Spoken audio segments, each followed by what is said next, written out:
जी आई class में आप सबका स्वागत है। और एमएस वर्ड की इस क्लास में आज हम लोग पढ़ने वाले हैं टेबल ग्रुप के अंतर्गत लेआउट ऑप्शन के बारे में। पिछली क्लास में मैंने आपको डिजाइन में पूरा ऑप्शन बताया था और मैंने ये भी बताया था कि जब हम टेबल क्रिएट करते हैं तो उस केस में डिजाइन और लेआउट में मेनू ऑप्शन आ जाता है। तो जैसे देखिए कल मैंने डिजाइन ऑप्शन के बारे में बताया था, लेकिन आज की क्लास में जो समझना है वो है आपका क्या, लेआउट ऑप्शन। सबसे पहले लेआउट के बारे में आप समझिए। जैसे जो टेबल मैंने बनाया है इसका लेआउट हम अपने रिक्वायरमेंट के हिसाब से चाहेंगे तो चेंज कर सकते हैं। जैसे इस तरीके से मैंने आपको बताया था, इस तरीके से पहले आप कोई डेटा तैयार कर लीजिएगा और डेटा बनाने के बाद तब आपको इस ऑप्शन का प्रयोग करके देखना है। जैसे देखिए लेआउट में आते हैं, सबसे पहले यहाँ पे इसमें पहला ऑप्शन दिया है सेलेक्ट। क्या दिया है? सेलेक्ट। तो सेलेक्ट का मतलब ये होता है कि जैसे मान के चलिए कितना डेटा मैंने बनाया है और किसी डेटा को आपको सिलेक्शन करना है, तो जैसे सिलेक्शन पे क्लिक करेंगे तो इसमें चार ऑप्शन आपको मिलेगा, सेलेक्ट सेल, सेलेक्ट कॉलम और सेलेक्ट रो और सेलेक्ट टेबल। जैसे इसका प्रयोग अगर हम देखें यहाँ पे, सबसे पहले ये जो टेबल हमारे सामने बना हुआ है, हम चाहते हैं कि इस पूरे डेटा को सिलेक्शन कर लें केवल हेडिंग को, तो इसको क्या बोलेंगे, कॉलम बोलेंगे कि रो बोलेंगे? रो बोलेंगे ना, क्योंकि हेडिंग मैंने रो में ही दिया। इस रो को पूरे को सिलेक्शन करना है तो आप सेलेक्ट पे आइए और यहाँ से सेलेक्ट रो पे क्लिक करिए। समझ में आया? तो ये पूरे रो को हम क्या कर सकते हैं, सेलेक्ट कर सकते हैं, केवल सिंगल रो को, जहां पे हमारा कर्सर रहेगा उस रो को हम सिलेक्शन कर सकते हैं। अगला लिखा हुआ है, अगला लिखा है सेलेक्ट कॉलम, मतलब जहां पे हमारा सेल है कि स्टूडेंट नेम वाला कॉलम हम सिलेक्शन कर लें, तो सिलेक्शन पे आइए और सेलेक्ट कॉलम का इस्तेमाल करिए। समझ में आया? अब चलिए अगला ऑप्शन दिया हुआ है, ये है आपका सेलेक्ट रो, मैंने बता ही दिया। सेलेक्ट सेल मतलब अगर स्टूडेंट नेम वाले सेल को हमको सिलेक्शन करना है तो सेलेक्ट सेल पे आप क्लिक कर लीजिए। समझ में आया? और सेलेक्ट टेबल करेंगे तो पूरे टेबल को हम सिलेक्शन कर पाएंगे। कोई दिक्कत किसी को?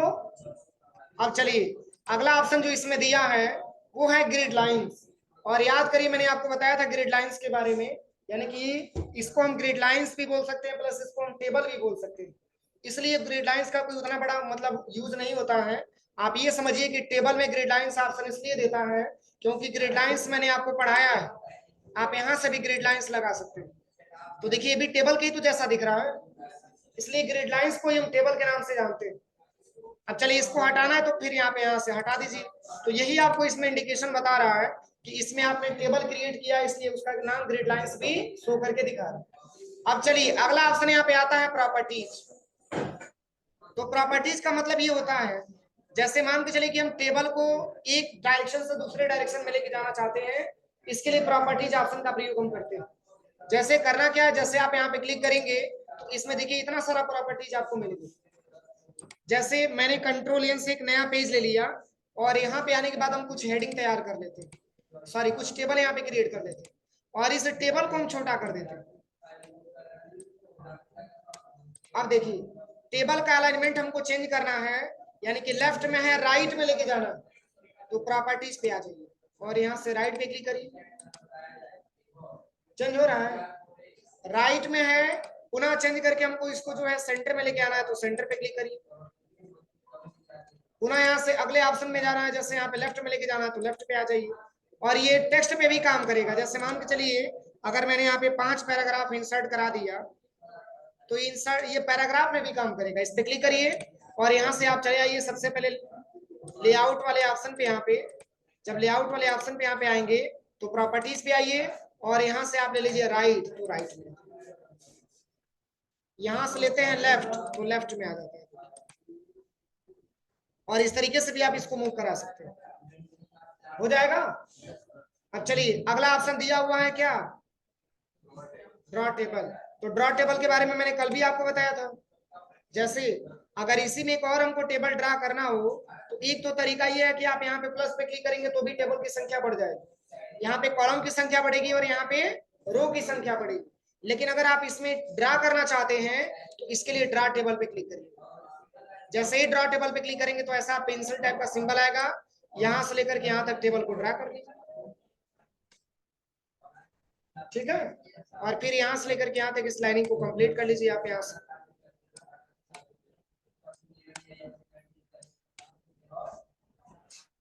बस इसका यही प्रयोग। फिर नीचे से भी करना है तो फिर ऐसे यहां से लेकर के यहां तक ड्रैग एंड ड्रॉप कर लीजिए।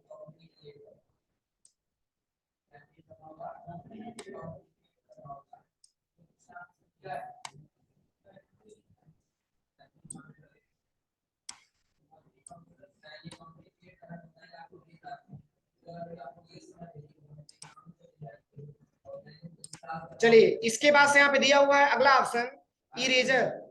तो इरेजर के बारे में पता ही है आपको। बस इरेजर पे जैसे ही क्लिक करेंगे तो कुछ ऐसा सिंबल आएगा, देखिए कुछ ऐसा सिंबल आएगा।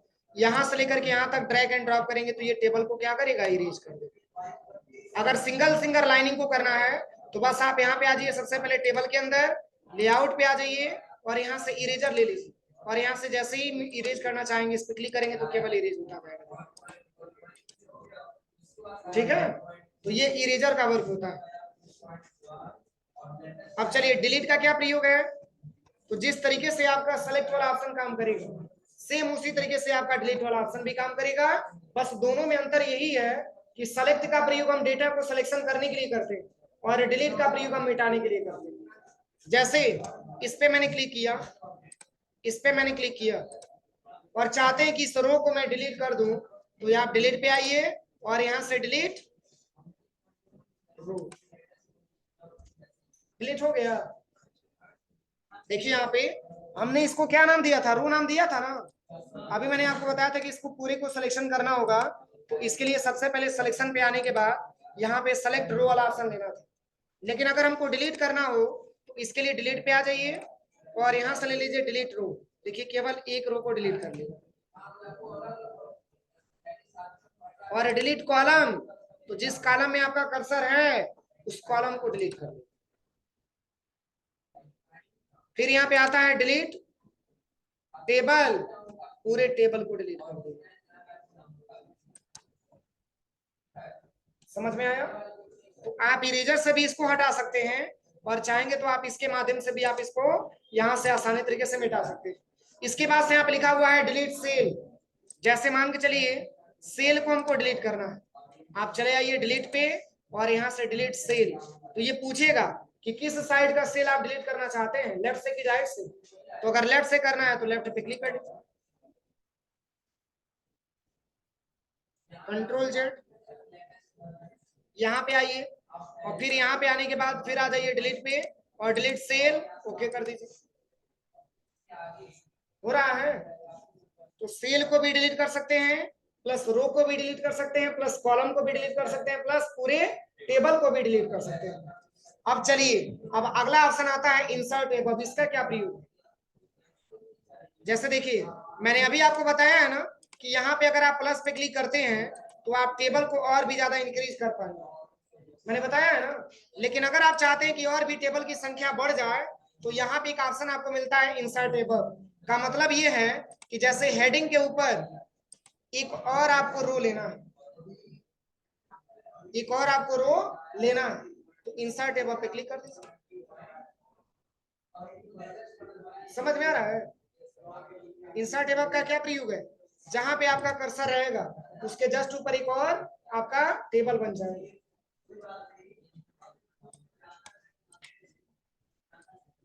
चलिए इसका कोई डेटा हम बना देते हैं समझने के लिए।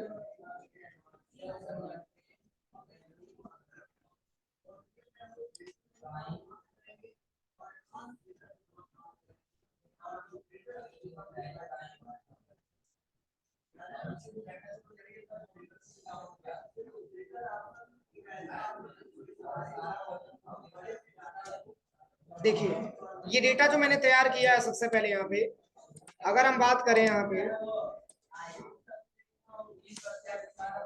देखिए अगर हम लेआउट में आते हैं तो इंसर्ट वाला ऑप्शन बड़ी ध्यान से समझिएगा, ठीक है। क्योंकि इंसर्ट एबव के बारे में मैंने आपको बताया कि जैसे मान के चलिए कि आपने एक नाम लिख दिया राजेश और एक नाम आपने लिख दिया क्या, राजू।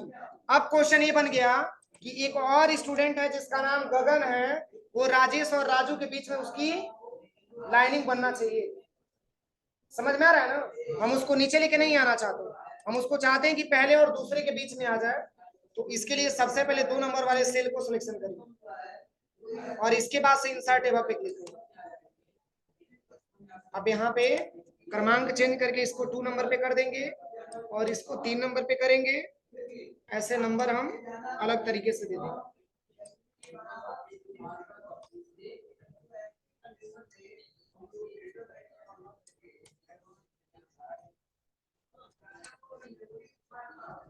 कोई दिक्कत? और यहाँ पे नाम लिख देंगे क्या गगन। समझ में आ रहा है ना? अगर इन दोनों के बीच में करना हो तो किसको सिलेक्शन करेंगे? राजेश को सिलेक्शन करेंगे और यहाँ पे इंसर्ट एबव कर देंगे। हो जाएगा? समझ में आ रहा है कि नहीं आ रहा? चलिए अगला ऑप्शन यहाँ पे दिया हुआ है, वो है आपका इंसर्ट बिलो का मतलब नीचे। जैसे हम ये चाहते हैं कि जहां पे मैंने निकेश लिखा है उसके नीचे एक और हम मतलब रो इंसर्ट कर लें, तो इसके लिए इंसर्ट बिलो पे क्लिक करें। और एक और तरीका मैंने बताया था, और भी कौन सा तरीका है नीचे अगर रो ऐड करना है तो? हाँ क्या चीज?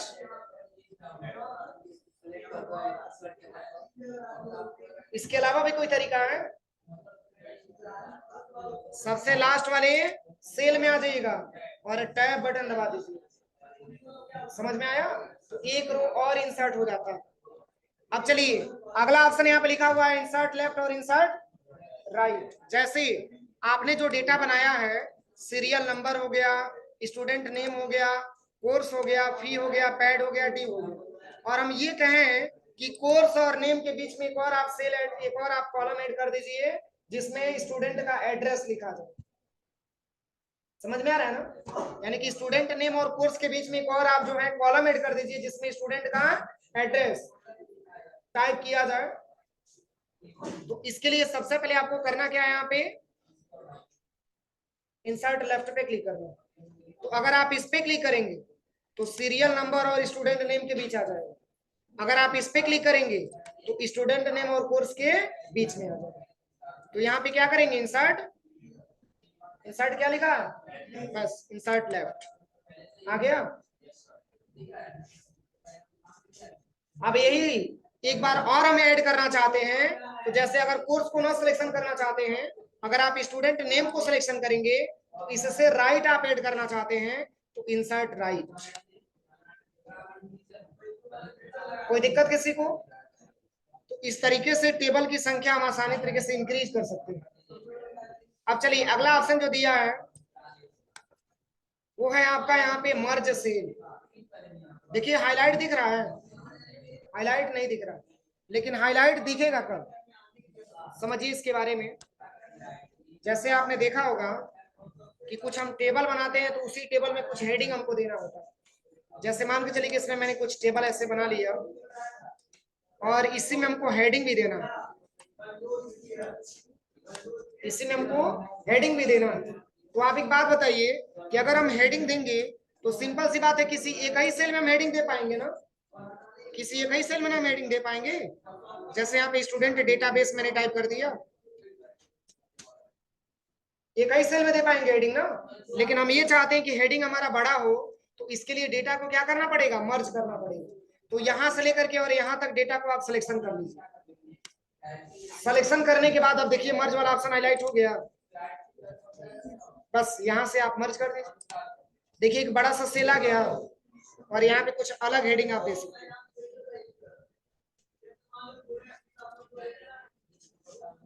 स्टूडेंट डाटाबेस मतलब क्या है, छोटे छोटे सेल को अगर हम चाहते हैं उसको कॉम्बिनेशन करके और उस पूरे डेटा को सिलेक्शन करके एक बड़ा सा सेल बना दें, इसके लिए मर्ज सेल की आवश्यकता होती है। और देखिए इसको आप सिलेक्शन करिए, सिलेक्शन करने के बाद इसकी साइज को आप इंक्रीज कर दीजिए जैसे कि मैंने सिलेक्शन किया, और इसकी साइज को हम यहाँ से बढ़ाते चलते हैं, Ctrl+V से बोल्ड कर देते हैं। समझ में आया?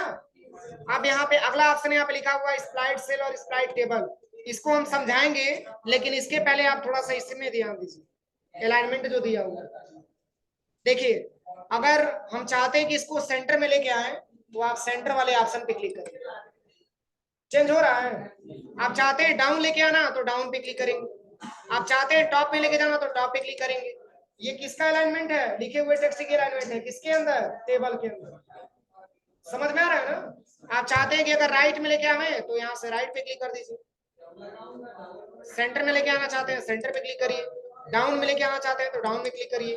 तो यहाँ से इसकी डायरेक्शन को हम चेंज कर सकते हैं। कोई दिक्कत किसी को? अब चलिए, अब हम समझते हैं कि स्प्लिट सेल क्या होता है और स्प्लिट टेबल क्या होता है। तो जैसे पहला ऑप्शन यहाँ पे लिखा हुआ है स्प्लिट सेल, एक सेल के अंदर अगर आपको कई सारा रो और कॉलम बनाना हो तो इसके लिए स्प्लिट सेल का प्रयोग हम लोग करते हैं। जैसे ये सेल को मैंने सिलेक्शन किया और हम चलते हैं स्प्लिट सेल पे। अब इसमें बाय डिफॉल्ट नेम क्या दे रहा है? 2 कॉलम और एक, देखिए ध्यान से क्या लिखा है, क्या लिखा है? 2 कॉलम और एक रो। हम कह देते हैं नहीं 2 कॉलम नहीं, कम से कम 4 कॉलम होना चाहिए और आपका 2 रो होना चाहिए। अब देखिए किसी एक सेल में चेंजिंग हुआ है, चेंजिंग। इस तरीके से भी तो टेबल बनाए जाते हैं। और जैसे मान के चलिए यहाँ पे मैंने कुछ नंबर दे दिया, यहाँ पर भी आप टाइप कर सकते हैं, यहाँ पर भी आप टाइप कर सकते हैं। देखिए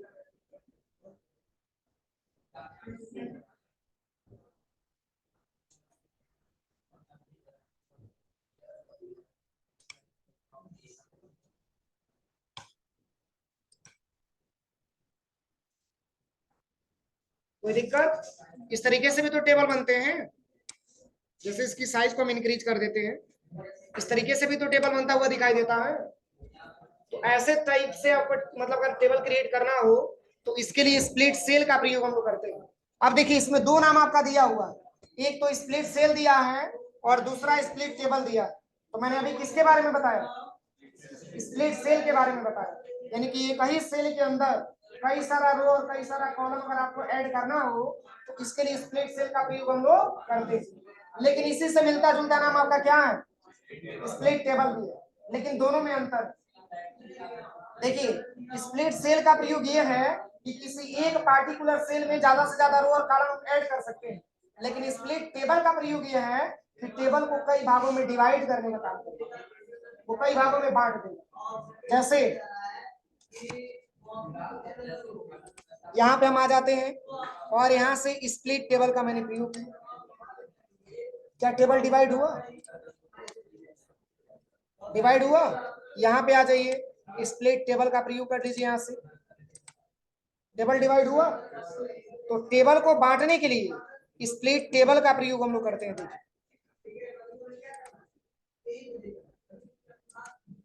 क्या पहले टेबल ऐसे ही था? तो टेबल को कई सारे भागों में मैंने क्या कर दिया? डिवाइड कर दिया। यही आपका स्प्लिट टेबल का प्रयोग होता है। स्प्लिट भी और स्प्लिट दोनों है, स्प्लिट सेल भी है और स्प्लिट टेबल भी है, लेकिन दोनों में अंतर यह है कि सेल का प्रयोग एक ही सेल में कई सारे रो और कॉलम को इंक्रीज करने के लिए किया जाता है, लेकिन स्प्लिट टेबल का प्रयोग टेबल को कई सारे भागों में डिवाइड करने के लिए किया जाता है। अगर हम यहाँ पे काम करेंगे, अगर यहाँ पे मैंने कर्सर लेके आया और लेआउट पे क्लिक करेंगे तो क्या स्प्लिट टेबल आपका काम करेगा? काम करेगा? नहीं काम करेगा। क्यों? क्योंकि मात्र एक ही रो। ये काम तब करेगा जब रो की संख्या ज्यादा मात्रा में। जैसे देखिए एक और एग्जांपल मैं छोटा सा बता दे रहा हूँ। कंट्रोल एन से मैंने एक नया पेज ले लिया और यहाँ पे आ जाते हैं इंसर्ट टैब पे और यहाँ से हम टेबल पे आ जाते हैं। इतना टेबल मैंने ले लिया ना। अब ध्यान से देखिए, इस पे क्लिक करिए और आ जाइए लेआउट पे और यहाँ से स्प्लिट टेबल।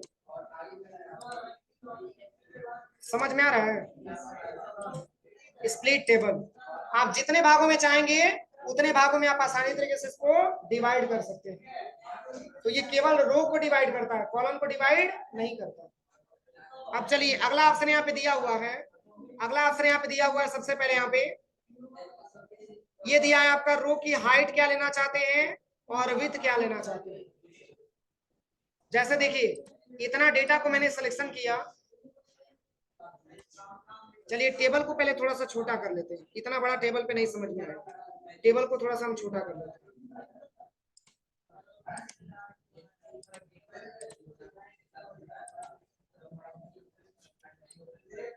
देखिए अब हम चलते हैं, सबसे पहले यहाँ पे इसको पहले हम सिलेक्शन कर लेते हैं। अब यहां से देखिए,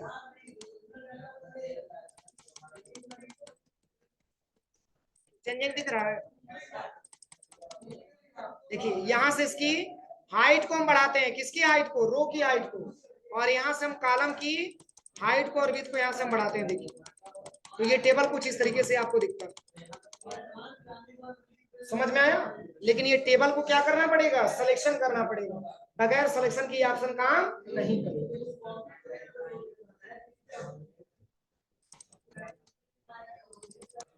अब इसके बाद से यहाँ पे अगला हेडिंग यहाँ पे लिखा हुआ है डिस्ट्रीब्यूट रो और डिस्ट्रीब्यूट कॉलम, लेकिन इसके पहले यहाँ पे एक और ऑप्शन लिखा हुआ है, क्या, ऑटो फिट।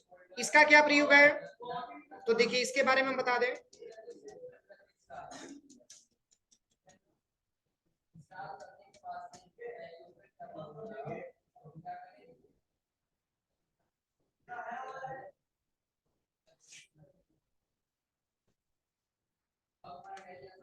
जैसे इंसर्ट पे चलते हैं और टेबल पे चलते हैं, इतना सारा टेबल मैंने ले लिया।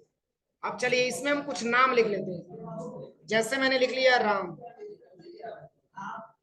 राज,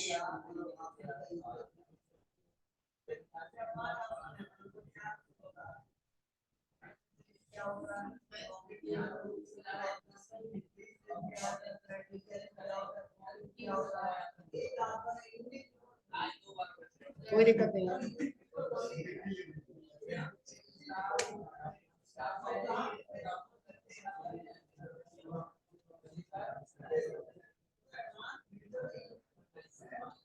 देखिए मैंने इतना सारा नाम लिखा है ना, आप देखिए जितना मैंने नाम लिखा है उससे ज्यादा सेलों में स्पेस मिला हुआ, स्पेस है कि नहीं है। जैसे ये देखिए इतना ही स्पेस होना चाहिए, लेकिन इससे एक्स्ट्रा स्पेस दिया हुआ है ना। हम ये चाहते हैं कि जितना हमारा टेक्स्ट है बस उतना ही स्पेस मिले, तो इसके लिए आप आ जाइएगा सबसे पहले लेआउट पे, और यहां से आ जाइएगा ऑटो फिट पे, और यहां से ले लेना है ऑटो फिट कंटेंट्स। तो चेंजिंग हुआ, क्या चेंजिंग हुआ, जितना स्पेस चाहिए उतना ही स्पेस मिला। ये ऑटो फिट कंटेंट्स का प्रयोग होता है, और ये नंबर पे भी अप्लाई होता है। जैसे इस केवल पूरे नाम को हटा करके और यहाँ पे हम कुछ नंबर लिख देते हैं।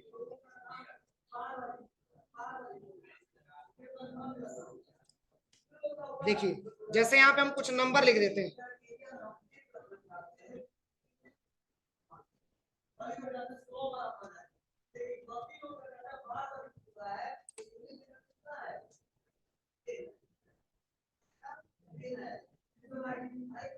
हो गया ना।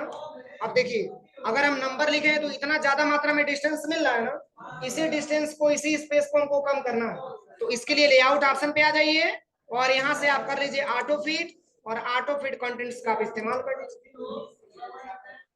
चेंजिंग हुआ, यानी कि ऐसा प्रॉब्लम सबके साथ आता है कि जितना आपका टेक्स्ट लिखना चाहिए उतना तो आप लिख देते हैं, लेकिन एक्स्ट्रा स्पेस अगर आपके टेबल में मिल जाता है तो उसी स्पेस को कम करने के लिए ऑटो फिट कंटेंट्स का आपको इस्तेमाल करना होगा।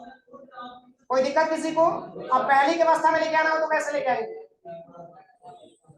इसमें देखिए और भी तो इसमें ऑप्शन दिया है, ऑटो फिट विंडो, और फिर auto fit content, auto fit, इसका कुछ प्रयोग नहीं होता है, केवल ये वाला ऑप्शन काम करता है आपका। देखिए अरे या तो आप कॉलम कहिए या तो आप विंडो कहिए, बात तो सेम ही है ना। ये कॉलम को क्या कर देता है, पुनः पहले की अवस्था में ला देता है, तो इसका मतलब समझ में आया। अब चलिए इसमें एक ऑप्शन दिया हुआ है, ये है आपका डिस्ट्रीब्यूट रो और डिस्ट्रीब्यूट कॉलम। इसका क्या प्रयोग होगा, डिस्ट्रीब्यूट रो और डिस्ट्रीब्यूट कॉलम का क्या प्रयोग होगा। जैसे मान के चलिए डिस्ट्रीब्यूट का मतलब होता है बांटना, क्या मतलब होता है, बांटना। तो जैसे हम बात करें यहाँ पे टेबल ऑप्शंस के बारे में, तो जैसे मान के चलिए कि अगर हम इसकी स्पेस को ज्यादा मात्रा में कर देते हैं,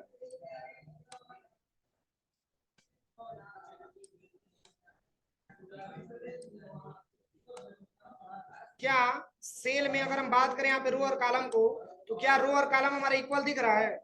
बताइए, पहले इक्वल था लेकिन अब इक्वल दिख रहा है। बस अब यहाँ पे आप आते हैं सबसे पहले, तो इसका काम दिया है डिस्ट्रीब्यूट रो का काम ये होता है कि रो को क्या करेगा, बराबर भागों में बांट देगा। देखिए रो सारा इक्वल हो गया, नहीं समझ में आया? कंट्रोल जेड करते हैं, आप खुद देखिए क्या रो एक दूसरे के बराबर है? नहीं है। तो यहाँ पे जैसे ही डिस्ट्रीब्यूट रो पे क्लिक करेंगे तो ये रो को बराबर भागों में बांट देगा, देखिए। और वही डिस्ट्रीब्यूट कॉलम पे करेंगे तो कॉलम को बांट देगा। देखिए कॉलम और रो एक ही बराबर हो गया, ध्यान से देखिए। क्या टेबल पहले ऐसे ही था? तो टेबल अगर आप गलत बना देते हैं, जैसे मान के चलिए कि ऐसे प्रॉब्लम सबके साथ आता है कि टेबल सर मैंने इस तरीके से बना दिया, इसको हम कैसे सही करेंगे? तो इसके लिए बहुत ही सिंपल तरीका है। आप सबसे पहले डिस्ट्रीब्यूट रो पे क्लिक करिए, ये रो को डिस्ट्रीब्यूट करेगा, और फिर डिस्ट्रीब्यूट कॉलम पे क्लिक करेंगे तो ये कॉलम को डिस्ट्रीब्यूट करेगा। अब चलिए इसमें अगला ऑप्शन जो दिया है वो यहाँ पे अगला ऑप्शन यहाँ पे लिखा हुआ है, इस डेटा को हम सिलेक्शन करते हैं और यहाँ पे लेआउट पे चलते हैं। लिखा हुआ है टेक्स्ट डायरेक्शन, मतलब लिखे हुए टेक्स्ट के डायरेक्शन को हम क्या कर सकते हैं, चेंज कर सकते हैं। देखिए हो जाएगा, तो ये सिलेक्शन करेंगे और टेक्स्ट डायरेक्शन का इस्तेमाल करेंगे तो टेक्स्ट की डायरेक्शन को आप चेंज भी कर सकते हैं। और प्लस यहाँ पे लिखा है सेल मार्जिन, मतलब ये जो सेल आपने इंसर्ट किया है इस सेल की मार्जिन को आप अपनी रिक्वायरमेंट के हिसाब से घटा सकते हैं और बढ़ा सकते हैं। जैसे कि टेबल मैंने यहाँ पे क्रिएट किया है और यहाँ पे चलते हैं। देखिए अब इसका क्या मार्जिन है, इसको हमको सेट करना, तो आप सबसे पहले आ जाइएगा सेल मार्जिन। देखिए इसमें नंबर देने के लिए दे रहा है, अब इसमें भी 0, इसमें भी 0 है, अब इसमें भी 0 कर दीजिए और इसमें भी 0 कर दीजिए और ओके करिए।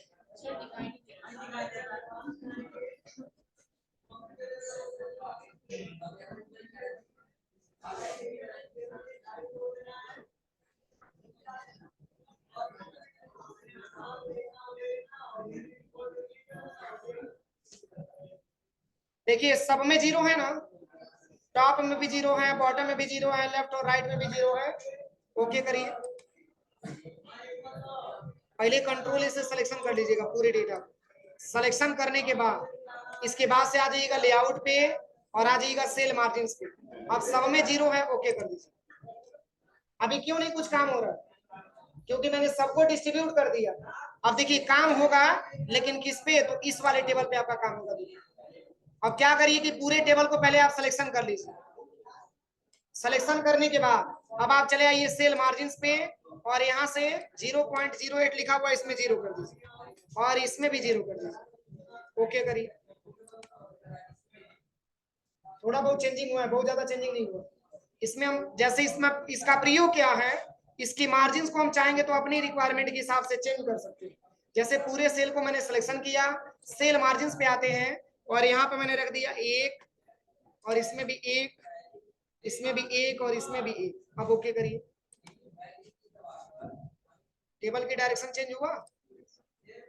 देखिए पहले सेल कितना छोटा छोटा था, कितना बड़ा बड़ा, लेकिन प्रॉब्लम क्या है, सेल मार्जिन के हिसाब से हुआ है ना। जैसे सेल मार्जिन आप अपनी रिक्वायरमेंट के हिसाब से देंगे तो ये सेल का मार्जिन अपने हिसाब से घट बढ़ जाएगा। लेकिन कैसे, तो बस सेल मार्जिन पे क्लिक करके ये नंबर पे ध्यान दीजिएगा, इसमें वही नंबर दीजिएगा जो पॉसिबल वाला है। जैसे मैं 9 दे दिया, 0.9, अगर 1 दे देंगे तो 1 इसके लिए क्या हो जाएगा, ज्यादा हो जाएगा, फिर 0.9, अब इसमें आप दे दीजिए 0.9, इसमें भी आप दे दीजिएगा 0.9। अब चलिए ओके करते हैं।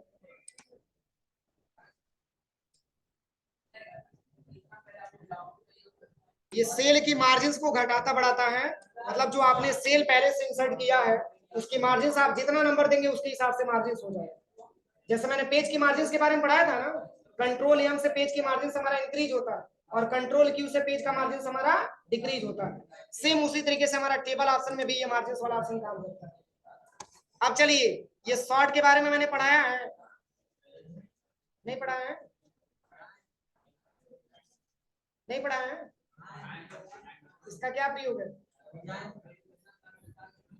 ये शॉर्ट का क्या प्रयोग है। होम टैब में मैंने शॉर्ट के बारे में पढ़ाया था, याद करिए, यही तो शॉर्ट है।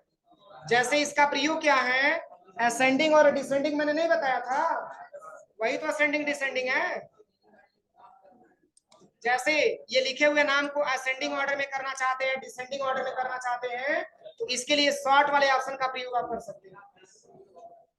तो चलिए, जैसे मान के चलिए यहाँ पे मैंने नाम लिखा है, यहाँ पे नाम को चेंज करके यहाँ पे लिख देते हैं विकास, और यहाँ पे राजू लिखा है, यहाँ पे राजू को हटा करके मैंने यहाँ पे दे दिया अमन, और यहाँ पे मैंने दे दिया चंदन। देखिए, अब पूरे डेटा को आप सिलेक्शन करिए, सिलेक्शन करने के बाद आप इसको सॉर्ट करके देखना चाहते हैं तो चले जाइए सबसे पहले सॉर्ट पे, और यहां से आप दिखा दीजिए डिसेंडिंग और ओके कर दीजिए। चेंजिंग हुआ है, देखिए अमन वाला नाम बिल्कुल नीचे आ गया। अब चलिए पुनः आप चले आइए सॉर्ट पे, और यहां से ले लीजिए असेंडिंग, और असेंडिंग का मतलब ये वाला नाम ऊपर होना चाहिए ना, असेंडिंग ऑर्डर में कर दो। ये सब सॉर्ट कर ले रहा है, केवल इसी डेटा को सिलेक्शन करना है। रुकिए पहले इस नंबर को हटा देते हैं। चलिए, इस पूरे डेटा को मैंने सिलेक्शन किया, अब चलते हैं सॉर्ट पे, और यहां से ले लीजिएगा डिसेंडिंग और ओके करिए, डिसेंडिंग ऑर्डर में हो गया। फिर आप यहाँ पे सॉर्ट पे आ जाइए, इसमें ले लीजिए असेंडिंग और ओके करिए। नहीं हो रहा है ना?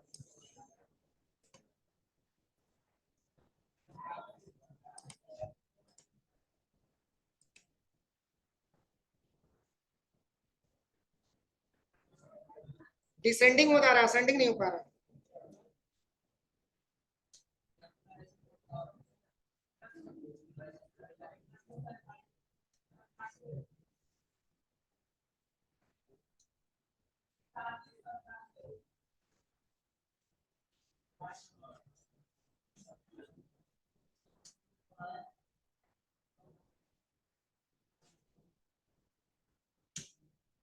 चलिए, इतना डेटा मैंने सिलेक्शन किया, इसकी साइज को थोड़ा सा इंक्रीज कर देते हैं। अब चलिए, अब हम चलते हैं लेआउट पे, और यहां से आते हैं सॉर्ट पे, और इस पे क्लिक करना है आपको, डिसेंडिंग पे ओके कर देंगे। अब चलिए यहाँ से पुनः ले लीजिए, यहाँ से असेंडिंग। नहीं हो रहा चेंजिंग।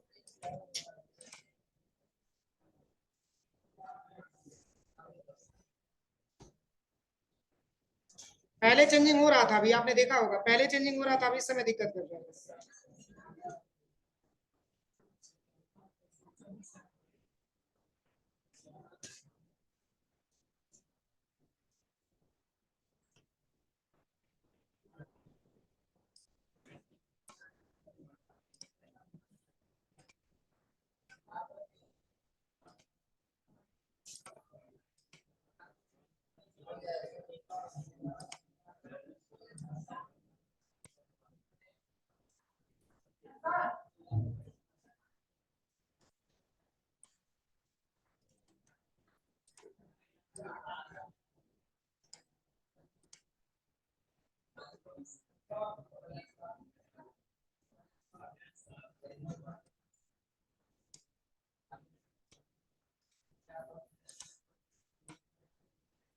वो तो रहा है चेंजिंग, देखिए यहाँ से,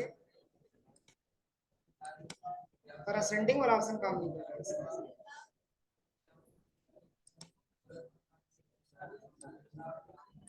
चलिए, इसका मेन वर्क यही है, असेंडिंग ऑर्डर से डिसेंडिंग ऑर्डर में, और डिसेंडिंग ऑर्डर से असेंडिंग ऑर्डर में इसका प्रयोग करने के लिए करते हैं। अब चलिए, इसके बाद से यहाँ पे एक ऑप्शन दिया है कन्वर्ट टू टेक्स्ट, और इसके पहले यहाँ पे ऑप्शन लिखा है रिपीट हेडर रो। ये तीन ऑप्शन है, पढ़ा दे रहे हैं, ठीक है, ये तीन ऑप्शन मात्र है, पढ़ा दे रहे हैं, उसके बाद से अगला टॉपिक हम लोग पढ़ा दे रहे हैं। जैसे देखिए, सबसे पहले अगर रिपीट हेडर रो के बारे में बात किया जाए, तो जैसे मान के चलिए, ये जो डेटा मैंने बनाया है, ये जो डेटा मैंने बनाया है, इसमें मैंने कोई फॉर्मेटिंग किया है, इसमें कोई फॉर्मेटिंग हुआ है? तो चलिए, यहां से मैंने सिलेक्शन किया, सिलेक्शन करने के बाद यहाँ पे डिजाइन टैब पे आकर के, और इसमें हम कोई डिजाइनिंग दे देते, जैसे कि मैंने ये वाला डिजाइनिंग अप्लाई कर दिया। ठीक है, ध्यान से समझिएगा।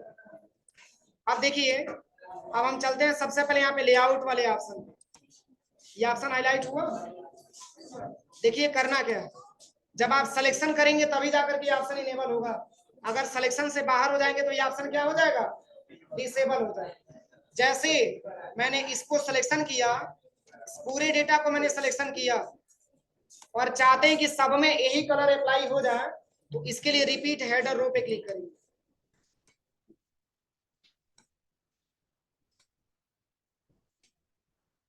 यहां से कोई अगला हेडिंग ले लेते हैं, रुकिए।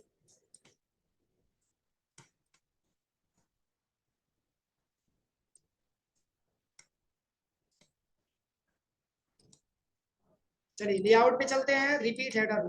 देखिए सब पे अप्लाई हो गया कई कलर, पुनः इस पे हटाएंगे तो ये कलर यहाँ से हट जाएगा, लेकिन पहला वाला कलर नहीं हटेगा।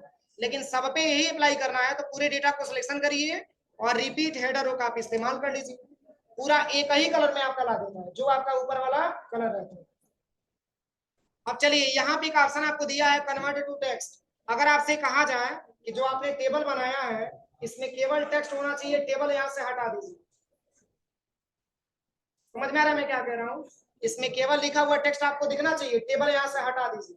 तो इसके लिए पूरे डेटा को आपको क्या करना पड़ेगा, सिलेक्शन करना पड़ेगा और यहाँ से जाकर के आप इसको हटा दीजिए, ओके कर दीजिए। समझ में आया? अब चलिए जोड़ेंगे कैसे, पुनः टेबल लाएंगे कैसे? तो पहले तो इस डेटा को हम क्या करेंगे, सेलेक्ट करेंगे। सिलेक्शन करने के बाद आप चले आइएगा इंसर्ट टैब में और यहाँ से टेबल में यहीं पे एक ऑप्शन आपको दिखता है कन्वर्ट टेक्स्ट टू टेबल, इस पे क्लिक करिए, ओके। समझ में आया? तो यहाँ से आप चाहेंगे तो टेबल को हटा सकते हैं और यहाँ से अगर आप आते हैं तो टेबल को जोड़ सकते हैं। अब चलिए यहाँ पे एक लास्ट ऑप्शन दिया हुआ है, इसके बारे में बता दे रहे हैं। जैसे लिखा हुआ है फार्मूला, तो फार्मूला जैसे मान के चलिए यहाँ पे मैंने फी में लिख लिया 1000 प्लस 2000 प्लस 3000 प्लस 2000 प्लस 4000 और नीचे का सेल मैंने छोड़ दिया। अब इस पूरे को जोड़ करके आपको लाना है कि पूरा रिजल्ट कितना होगा। तो इसके लिए फार्मूले पे क्लिक करिए और देखिए यहाँ पे सम लिख दिया, बस ओके करिए। सही है कि गलत है? अब चलिए यहाँ पे अगर हमको निकालना हो कि मैक्सिमम वैल्यू क्या है, जैसे यहाँ पे कोई मैक्सिमम वैल्यू दे देते हैं, जैसे मैंने 8000 दे दिए। अब मैक्सिमम नंबर आपको प्राप्त करना है तो आ जाइए फार्मूले पे और यहाँ पे सम को हटा करके लिख दीजिएगा क्या, मैक्स। एक चीज क्लियर करिएगा, इसमें मल्टीप्लाई नहीं होगा, डिवाइड नहीं होगा, बाकी सारा ऑप्शन काम करेगा। ओके करिए, मैक्सिमम निकाल के बता हो जाएगा। अब मिनिमम फी क्या है, 1000 है ना, तो फार्मूले पे आ जाइए और सम को हटा करके बस केवल लिखना है मिन, MIN, और बस ओके कर दीजिए, हो जाएगा। यही आज के क्लास में पढ़ना, इतना पूरा प्रैक्टिकल करिए आप लोग।